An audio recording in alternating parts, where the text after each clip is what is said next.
दोस्तों, जैसा कि आपने थंबनेल देख के समझ लिया होगा कि अगर आप इलेक्ट्रिक स्कूटर खरीदने जा रहे हैं तो आपको किन बातों का ध्यान देना चाहिए, क्योंकि जो कुछ घटनाएं हुई हैं जिसमें कि इलेक्ट्रिक स्कूटर में कुछ एक्सप्लोजन हुआ है बैटरी के कारण, तो इसके कारण इलेक्ट्रिक स्कूटर की काफ़ी बिक्री में कमी आई है और लोग काफ़ी डर चुके हैं।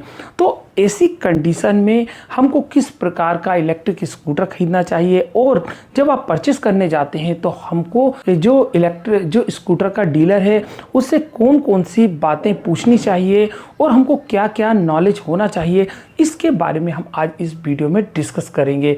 और ख़ासतौर से जानेंगे कि इलेक्ट्रिक स्कूटर में बैटरी जो यूज़ होती है कितने प्रकार की होती है और इसमें कौन कौन सी टेक्नोलॉजी यूज़ की जाती है और कौन कौन सी सेफ्टी का ध्यान रखना चाहिए जिससे इलेक्ट्रिक स्कूटर की बैटरी को हम सेव कर सकें, क्योंकि इलेक्ट्रिक स्कूटर में जो यूज़ होती है बैटरी वो काफ़ी सेंसिटिव होती है।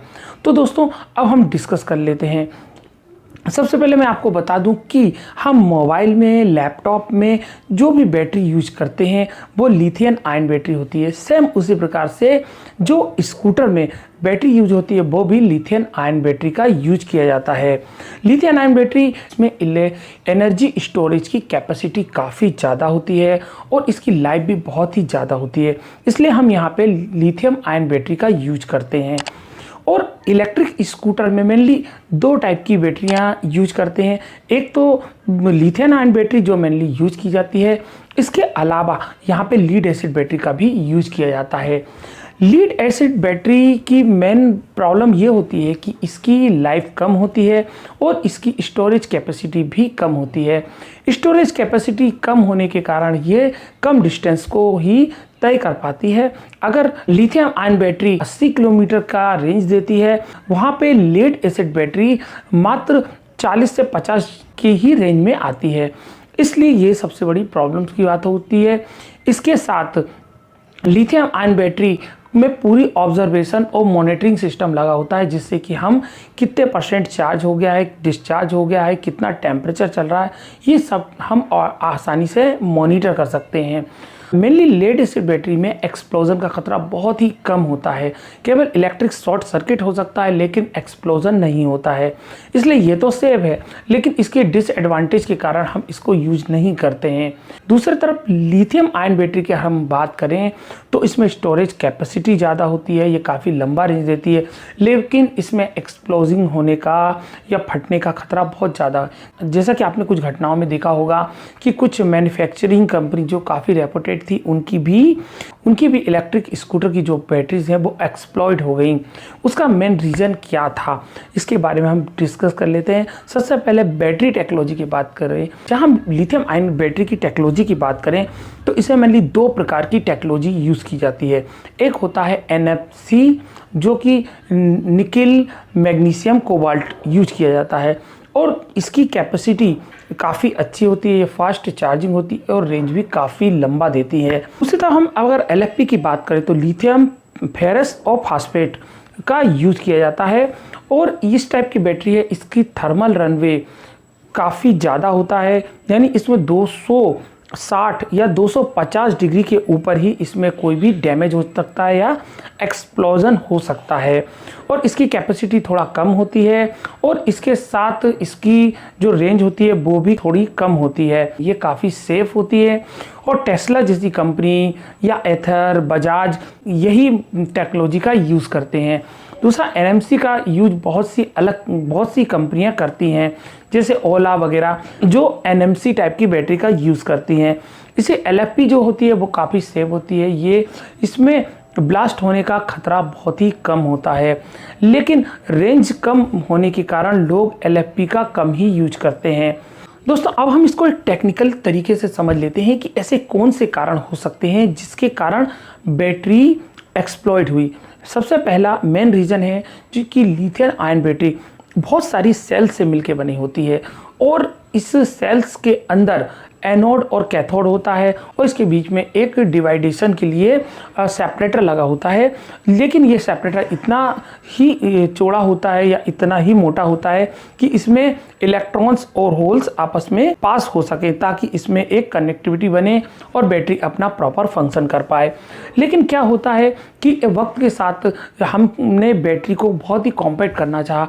अब हम इसको कॉम्पैक्ट करते जा रहे हैं तो इसके बीच में जो सेपरेटर यूज किया गया है वो पतला करते जा रहे हैं, क्योंकि बैटरी के साइज को हमको छोटा करना है और कैपेसिटी बढ़ाना है।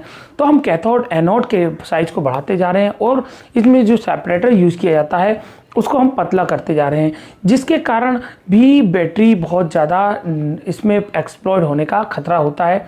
अगर बाय द वे इसमें सेपरेटर बीच में अगर हल्का सा भी ब्रेक हो जाए तो एनोड और कैथोड आपस में मिल जाएंगे और बैटरी में हाई करंट फ्लो होगा, जिससे वो एक्सप्लोड हो जाएगी। अब बात हुई, अगर ये हाई करंट फ्लो होता है, बैटरी एक्सप्लोड होती है, तो इसमें क्या होता है कि बहुत सारी बैटरीज, जो बहुत सारे सेल्स हैं, वो सीरीज़ और पैरेलल में आपस में कनेक्ट रहते हैं। और अगर एक में भी अगर एक्सप्लोजन होता है या फटता है तो उसके साथ सीरीज़ में लगे हुए सारे सेल्स फट जाएंगे, क्योंकि हाई टेम्परेचर जनरेट होगा, जिससे कि जब ये एक्सप्लोजन होगा तो हम इसको नहीं रोक पाएंगे और इसमें जो एक्सप्लोजन होगा तो इसमें सारी बैटरी ही ब्रेक हो जाती हैं। इसलिए लिथियम आयन बैटरी में अगर एक भी सेल अगर एक्सप्लॉइड होता है या फटता है तो सारी बैटरी ख़त्म हो जाती है और इसको रोक भी नहीं सकते हैं। इसके साथ लिथियम आयन बैटरी जो यूज करते हैं, बहुत से मैन्युफैक्चर चाइना मेड बैटरीज का यूज किया था। चाइना मेड बैटरीज में जो लिथियम आयन बैटरी बनाई जाती है या सेल्स बनाए जाते हैं, उनकी खास तौर से उनकी क्वालिटी का ध्यान नहीं दिया जाता है, क्योंकि क्वालिटी मेन होती है, लेकिन वहाँ पे क्वालिटी का ध्यान ना देके उनमें बल्क ऑर्डर में बनाई जाती है, जिससे ये सस्ती पड़ती है।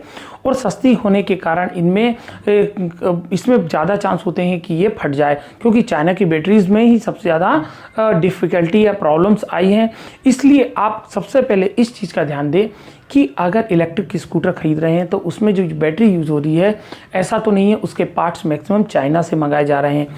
इंडियन मेड मैन्युफैक्चर और ख़ास तौर से कुछ ऐसी कंट्रीज़ जहाँ पे इसका काफ़ी अच्छा एक्सपोजर हो, जहाँ अच्छी बैटरीज बनाई जाती हों या अच्छी कंपनी हो, वही मेड की कंपनी की इलेक्ट्रिक स्कूटर को यूज़ करें और ख़ास तौर से बैटरी का ध्यान दिया जाए। इसके अलावा जिनने इलेक्ट्रिक स्कूटर खरीद ही लिए हैं और जिनकी लोकल बैटरीज हों वो रिप्लेस नहीं कर पा रहे हैं, तो हमको कुछ चीज़ों का ध्यान रखना है जिससे कि इलेक्ट्रिक स्कूटर में कोई भी विस्फोट ना हो पाए। पहले की चार्जिंग और डिस्चार्जिंग, इसका डिस्चार्ज और चार्जिंग अगर बहुत ज़्यादा ओवर चार्जिंग या डिस्चार्जिंग किया जाएगा तो इसके अंदर जो सेपरेटर लगा होता है कैथोड और एनोड के बीच में, सेपरेटर कमज़ोर हो जाएगा और जिससे कि बैटरी फट सकती है। और इसके अलावा चार्जिंग और डिस्चार्जिंग के टाइम, वैसे तो इसमें मैक्सिमम चार्जिंग के टाइम फुल होने के बाद ऑटो कट ऑफ सिस्टम दिया होता है, लेकिन हमको फिर भी उसमें ध्यान रखना है। दूसरी तरफ जब अगर हम गाड़ी को एक लंबी डिस्टेंस से चला के लाए हैं तो इसमें बैटरी का टेम्परेचर काफ़ी ज़्यादा हो जाता है और इसमें हीट जनरेट होती है। अगर हम ऐसी कंडीशन में इसको डायरेक्ट चार्जिंग में लगा दें तो उसके अंदर ओवर हीट हो जाएगी और बैटरी एक्सप्लोड होने का खतरा बढ़ सकता है। और इसके अलावा जब भी बैटरी को, गाड़ी के स्कूटर की बैटरी को चार्ज किया जाए तो उसको घर से बाहर ही या ओपन इन्वायरमेंट में चार्ज किया जाए। जैसे भी अगर कभी कुछ भी होता है या कोई भी एक्सप्लोजन होता है तो इससे बचा जा सकता है। और इसके अलावा प्रॉपर सॉकेट 16 एम्पियर का चार्जर सॉकेट यूज़ किया जाए, ओपन कॉन्टैक्ट वाले केबल का यूज़ नहीं करना चाहिए और न्यूट्रल का खास तौर से ध्यान रखना चाहिए। अगर न्यूट्रल नहीं है तो भी काफ़ी खतरा हो सकता है, क्योंकि इलेक्ट्रिक काफ़ी सेंसिटिव होती है। हम मोबाइल में भी और लैपटॉप में भी यूज करते हैं, लेकिन इसकी कैपेसिटी बहुत ही छोटी होती है। उसके अलावा भी कई बार मोबाइल में भी बैटरी फटने का काफ़ी घटना सामने आई है कि बैटरी फट गई हैं। तो इन सभी सावधानियों को आपको ध्यान रखना है और ख़रीदते समय किस मैक की और क्या रेटेड है कि नहीं है, किन स्टैंडर्ड्स का यूज़ किया गया है, इन सभी बातों का ध्यान रखना है। और इसके साथ फ्यूचर हमारा इलेक्ट्रिक स्कूटर ही है, अगर हम इसको झुटला नहीं सकते, क्योंकि पेट्रोल और डीजल की बढ़ती कीमतों से एक दिन ऐसा भी आएगा कि हमको इन पे स्विच होना पड़ेगा, इनको अपनाना पड़ेगा। इसके लिए भविष्य में आने वाले समय में इनकी टेक्नोलॉजी और भी विकसित हो रही है और सेफ होती जा रही है। इसलिए अगर आप इलेक्ट्रिक स्कूटर खरीदना चाहते हैं तो इन सभी मानकों का ध्यान रखें। और इसके अलावा एक बात और ध्यान रखनी चाहिए, जो बैटरी के ऊपर वाला एरिया होता है, जैसा कि आप इस वीडियो में देख रहे हैं, यहाँ पे किसी भी टाइप का एक्सप्लोसिव मटेरियल या पानी की बॉटल्स वगैरह जो लीकेज कर रही हो नहीं रखना चाहिए, नहीं तो लीकेज होकर पानी बैटरी के अंदर जा सकता है और बैटरी में कोई भी फॉल्ट आ सकता है। इसलिए आपको इसके ऊपर जो एरिया होता है यहाँ पे बहुत ही ध्यान रखना है। इस प्रकार बहुत सी सावधानियों को आप ध्यान रखेंगे तो इलेक्ट्रिक स्कूटर को आसानी से आप मैनेज कर पाएंगे और इसको चला पाएंगे। आई होप ये मेरा वीडियो आपको इन्फॉर्मेटिव लगा होगा और मेरे वीडियो से जुड़े रहने के लिए चैनल को सब्सक्राइब और वीडियो को लाइक कीजिएगा। बहुत इसी प्रकार अवेयरनेस वाले वीडियो आपके सामने लेके आता रहूँगा। फिर मिलते हैं एक नए वीडियो के साथ।